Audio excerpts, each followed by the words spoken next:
सभी संगीत प्रेमियों को हृदय भाव से स्वागत है। दोस्तों, ये आपका 11वां लेसन, ये स्क्रीन लेना है आपको। ये मैं प्ले करके बताऊंगा। ये फिंगर एक्सरसाइज आपको ऐसे फॉलो करना है। अच्छा, ये आपका हो गया। ये 10 थाट के विषय में आप थोड़ा समझ लें। ये जो 10 थाट है, आप सब वाद्य छोड़ दें, हारमोनियम के माध्यम से ये 10 थाट आप किसी प्रैक्टिकल गुरु से सीखें। ये यूट्यूब पे चीज़ें नहीं मिलेगा दोस्तों। कोई भी 1-2 लेसन बता देगा काली एक स्केल से पकड़ के, या 10 थाट बता देगा काली सी शार्प से, तो उससे कुछ मतलब नहीं दोस्तों। हर बटन पे आपको ये थाट पता होना चाहिए। अच्छा, ये थाट हो गए। देखें, संगीत में शास्त्र और साहित्य, इसको शास्त्र कहते हैं, बेसिक है आपका, और साहित्य ये नहीं है, साहित्य अलग है। तो संगीत में 2 स्तंभ होते हैं, शास्त्र और साहित्य।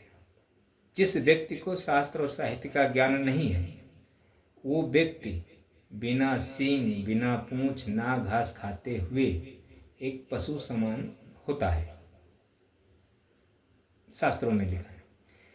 तो संगीत में दोनों विषय को सीखना पड़ता, मतलब ये चीज़ें प्राप्त की जाती है, शास्त्र और साहित्य, तब जाके हम संगीत में कामयाब होते हैं। तो पहले आपको ये तो करना है। ये जब करेंगे तो इसका मार्ग मिलेगा आपको आगे चल के। ये नहीं किए रहेंगे तो नहीं मिलेगा, आप ऐसे परेशान रहें। गुरु भी आपको गुरु भी परेशान रहे आपको सिखाते सिखाते।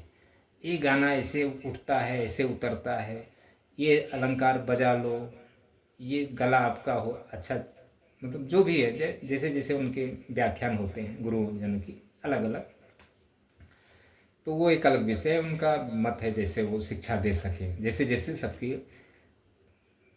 मत के हिसाब से, तो वो अपने अपने हिसाब से लोग शिक्षा देते हैं। लेकिन मेरा कहने का मतलब क्या है दोस्तों, मेरे हिसाब से, मेरा जो मानना है कि आपको हारमोनियम के माध्यम से ये 10 थाट हर बटन पे आना चाहिए।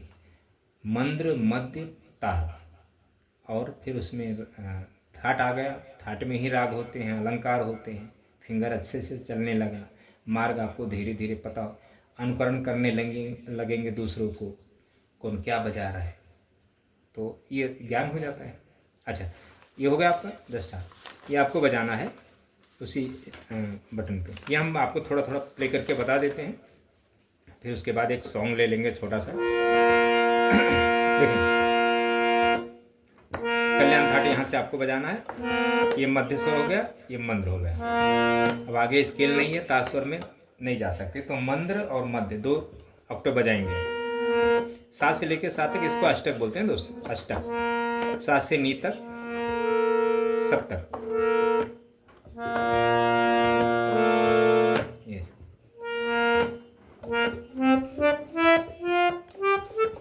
फिंगर देखना आपको।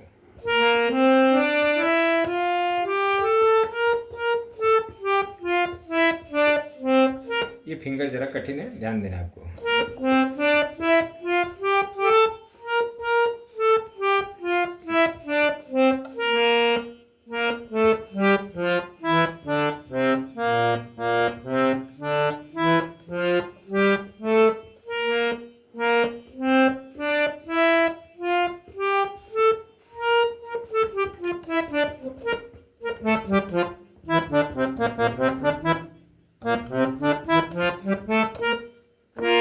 ये आरोह करना है, यहाँ से कल्याण थाट बजाना है जैसे पैटर्न। फिर एक अलंकार लेना है आपको।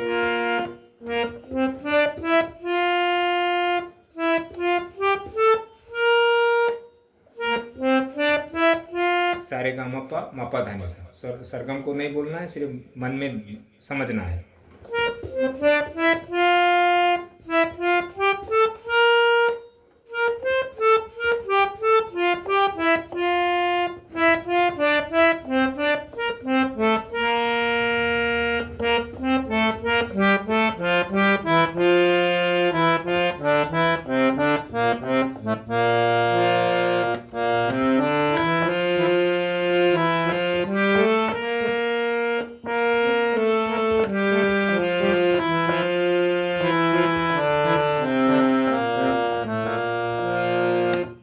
ये पूरा बजा लेना है इसे, आर और कर लेना है फिर।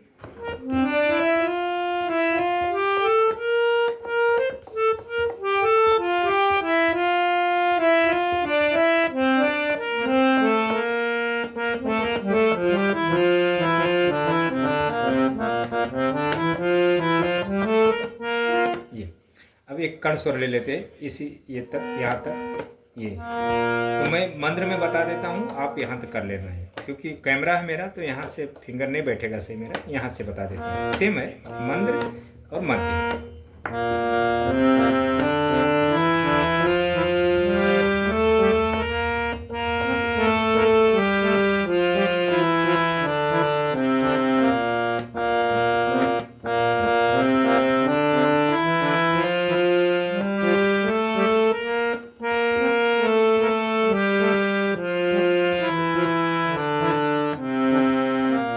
ऐसे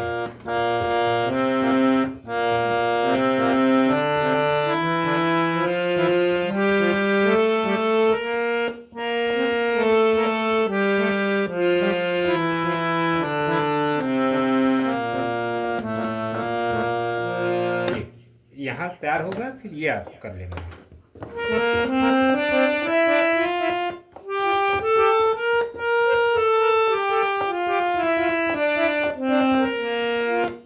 ये बहुत ज़रूरी कड़ स्वर बजाना, इससे ही फिंगर आपका अच्छे से चलेगा, फास्ट चलेगा। और फास्ट भी चला के आप कुछ मतलब नहीं, ज़्यादा फास्ट भी अगर आप चलाएंगे तो कुछ म्यूजिक नहीं निकलेगा उसमें, धुन नहीं निकलेगा। जब हमारे अंदर कुछ होता है तभी धुन निकलता है। ये तो ये, और फिंगर भी तो चलनी चाहिए ना, जैसे हमारी भावनाएं क्या बोलती हैं उस हिसाब से फिंगर भी तो भागनी चाहिए ना। तो फिंगर आपका प्रैक्टिस नहीं हुआ रहेगा तरह तरह से, तो आपका जो मन बोलेगा ना वो फिंगर भी नहीं चलेगा, रुक जाएगा फिंगर। इसलिए ये बेसिक सीखना अनिवार्य होता है। ये हो गया आपका। अब ले लेते हैं भीम पलासी के पैटर्न एक। तो अब यहाँ से भीम पलासी अगर हम देखें, राग जब तक हम गा के नहीं बजाएंगे, सरगम को बोलेंगे नहीं, जब तक आप समझेगा नहीं आपको। तो यहाँ से तो यह मध्य स्वर, तो यहाँ से हाई स्केल है, ऊपर ऊंचा स्वर है, तो यहाँ से हम गा नहीं पाएंगे। तो आपको क्या करते हैं, मंद्र में ले लेते हैं। सेम यही है स्केल आपका, ये स्केल यहाँ ले लेते हैं। तो आप यहाँ से आपको बजाना है, यहाँ भी दोनों में बजाना है। अच्छा, अब ये जो भीम पलासी है काफ़ी थाट से है, तो अब किसी भी थाट से हो उससे आपको कुछ लेना देना नहीं है। सिर्फ आपको पैटर्न को ध्यान से समझना है और फिंगर को चलाना है और सुरों को ध्यान कानों से सुनना है। राग में ये भी नहीं सोचना है कौन सा राग है, भीम पलासी है क्या है, बागेश्वरी है क्या है, कुछ नहीं, सिर्फ आपको पैटर्न पे ध्यान देना है। अच्छा, अब काफ़ी थाट आपको यहाँ से आपको, अगर मेरा वीडियो देखते रहेंगे तो काफ़ी थाट आपको बजाने आएगा।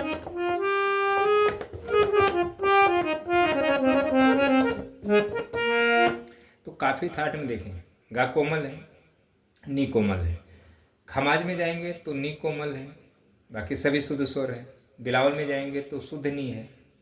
तो इसमें शुद्ध नी भी है और कोमल नी भी है।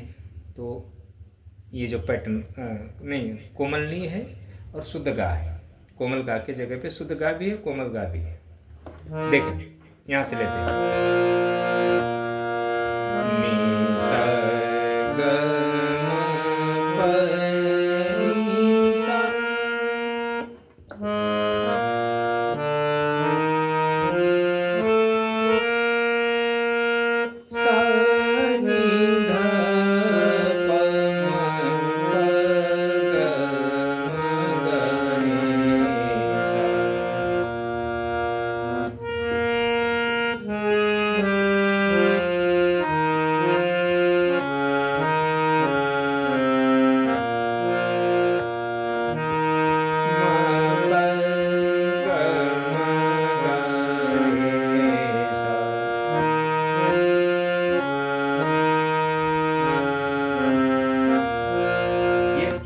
आपके पैटर्न हो गए। निशा गामा पानी सा, सानी धापा मा पागा मागा रेसा, मापा गामा गा रेसा, ये पकड़ है आपका।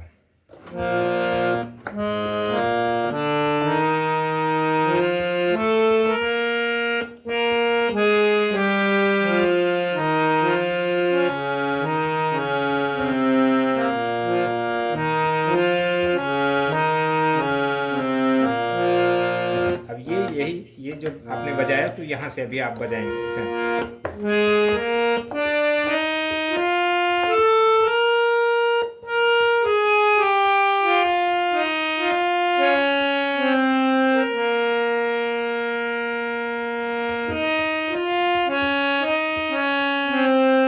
ऐसे सेम। अच्छा, अब इसका जो दूसरा पैटर्न है वो ले लेते हैं। तो ये जो पैटर्न है, ये आलाप समझो हमने बनाया, इसको हमने तैयार किया। ये कि इसी पैटर्न पे राग पे हमें कैसे चलना है। ये देखें, हम तार सप्तक से लिए हैं, ये यहाँ से इस तार सप्तक के साथ से ये यहाँ से समझ लें। तो यहाँ से हम बजाते हैं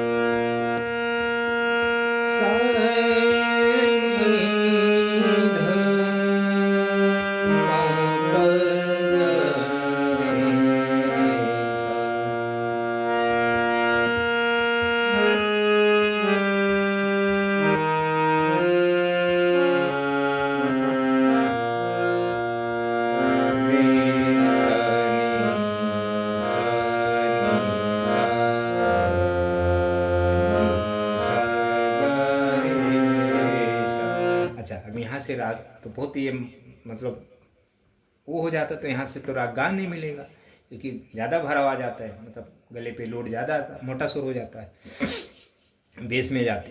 तो अब यहाँ से मैं आपको सिर्फ बता रहा हूँ। तो हम अगर गायकी करते हैं तो काली 2 से गाएंगे, नहीं तो काली 1 से गाएंगे, जहाँ से अच्छा लगे। तो यहाँ देखो,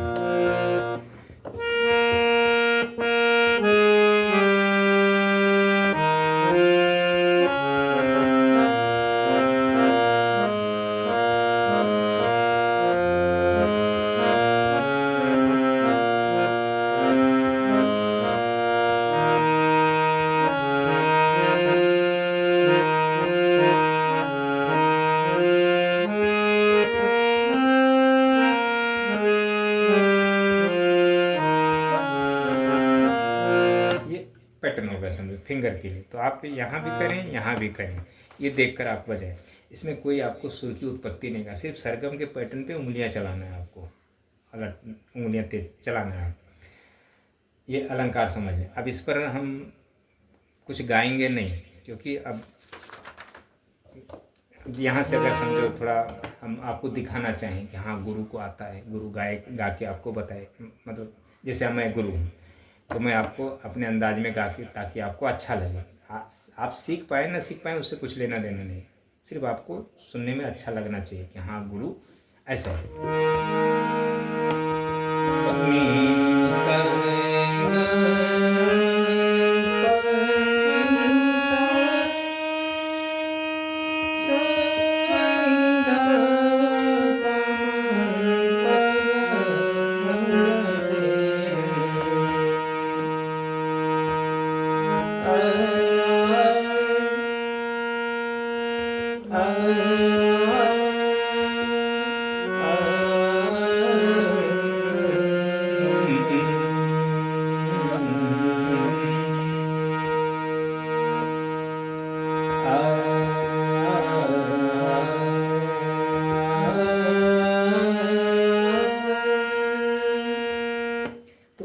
ये जो आलापकारी तो मैं उतना नहीं करता हूँ दोस्तों, सिर्फ मैं आपको ये, अब वो गाने जब मैं गाने लगूंगा या तो फिर आपको कुछ भी नहीं समझ में आएगा दोस्तों। ये जो आलापकारी ये सब चीज़ें, उससे स्टेज तक पहुँचने के लिए बहुत वक्त लगता है दोस्तों।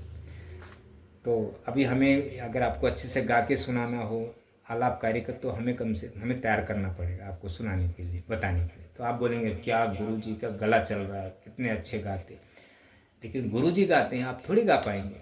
आपको कितने पापड़ बेलने पड़ सकते हैं उसके लिए, आपको उसका ज्ञान नहीं है। तो ऐसा है दोस्तों। तो ये जब चीज़ें आप जब करेंगे तो आपको खुद ब खुद ज्ञान होगा कि हमारा गला कैसे है कैसे नहीं है। तो ये होगा आपका।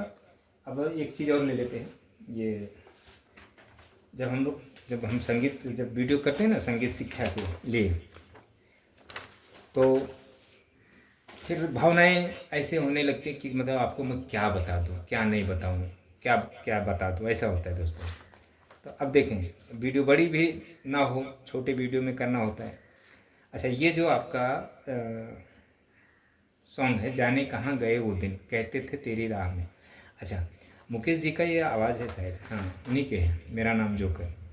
तो देखिए दोस्तों, अब ये गाना इस स्केल से बजा हुआ है, यहाँ से, ये जो है ना आपका ये मध्य, यहाँ से हमने सरगम लिया है, कल्याण थाट, हालांकि ये काफ़ी थाट है, शिवरंजनी में।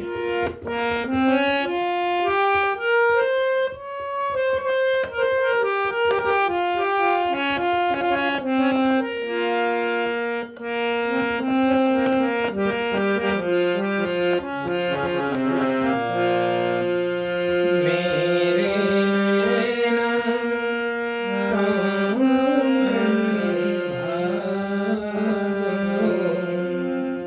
फिर भी मेरा मन प्यासा, ऐसे कुछ है वो। तो ये यहाँ से ओरिजिनल स्केल मतलब ये है गाने का, जाने कहाँ गए वो दिन, मुकेश जी का है। जाने कहाँ गए वो दिन, कहते थे तेरी राह में, नजरों को हम बिछाएंगे,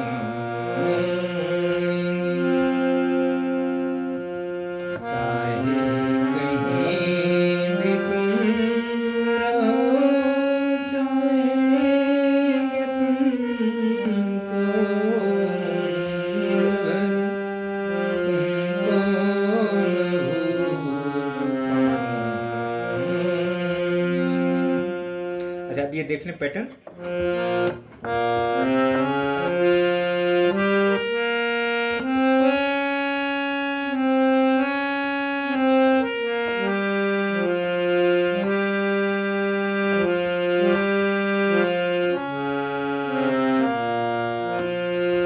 ये ऐसे वैसे देखें, जाने कहाँ गए वो दिन, कहते थे तेरी राह में, नजरों को हम बिछाएंगे। दोनों लाइन इतने ही आपको बजाना है, इससे ज़्यादा नहीं बजाना है। अब ये आपको स्किल ले लें, अगर दिखता रहेगा तो ये अगर समझ में आए तो आप बजा सकते हैं, पैटर्न नहीं समझ में आए तो एक ही लाइन पे थोड़ा गुनगुना लें और छोड़ दें। ये थोड़ा एक म्यूजिक है, ये इधर का भी स्किल ले लें, यहीं से सॉन्ग ये बजा हुआ है। अच्छा, आपको कोई गुरु आपको यहाँ से नहीं सिखाया होगा ओरिजिनल स्किल से, चाहे हारमोनियम पे या कीबोर्ड पे। कीबोर्ड पे हो सकता है कोई अच्छे अच्छे गुरु पड़े हैं, लेकिन हारमोनियम पे आपको यहाँ से काली एक से, जाने कहाँ गए तेरी राह,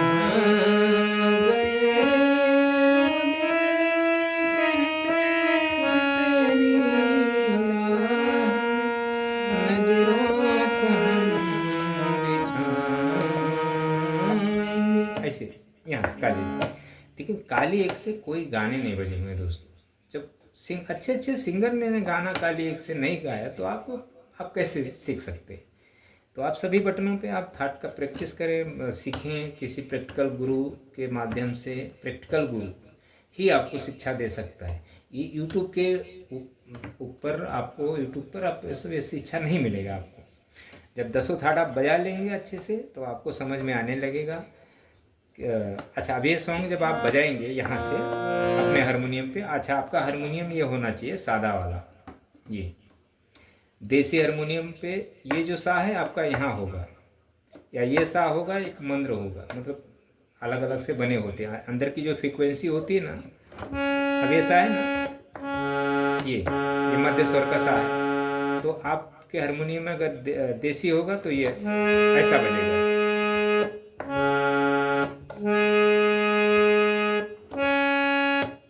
तो ये पंजाब मॉडल का जो हारमोनियम होता है, ये और भी अलग अलग हैं हारमोनियम, लेकिन आपको अगर हारमोनियम के विषय में नहीं समझता तो किसी गुरु से समझ ले कि हारमोनियम हमारे लिए कौन सा अच्छा है। देसी हारमोनियम आप बिल्कुल ना हाथ लगाएं अगर आप सीखने वाले व्यक्ति हैं तो। हाँ, अगर आपको आता है, संगीत के विषय में पता है, गा बजा लेते हैं तो एक बात विषय अलग है वो। अगर आप सीखने वाले हैं तो आपको देसी हारमोनियम से दूर रहना है और जर्मन रीड के हारमोनियम से दूर रहना है। और जो आपका कफल ये है एक स्केल चेंजर जो हारमोनियम है, तो उसका स्केल जो है परफेक्ट सी शार्प पे होना चाहिए, इस पर इधर उधर नहीं होना चाहिए। तो ऐसा है, तो ज़रा समझ लें उसके विषय में, तो ये सब करें। अच्छा, ये जो सॉन्ग है आप यहाँ से बजाएं या यहाँ से बजाएं, लेकिन गाएं नहीं यहाँ से आपको गायकी नहीं करना है, यहाँ से आपको गायकी करना है।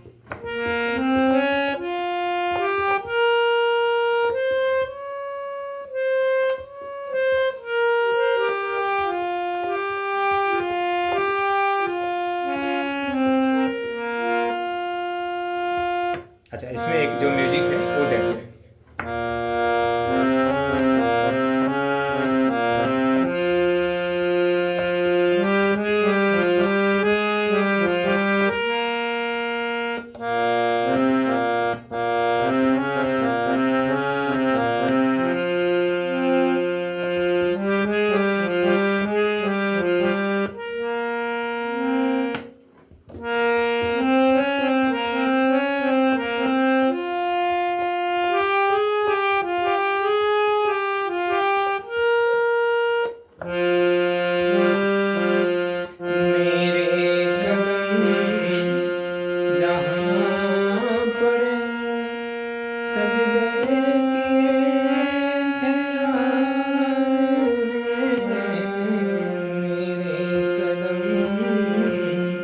तो ये आप देख के बजाएं इतना दोस्तों, और मेरे वीडियो को फॉलो करते रहें।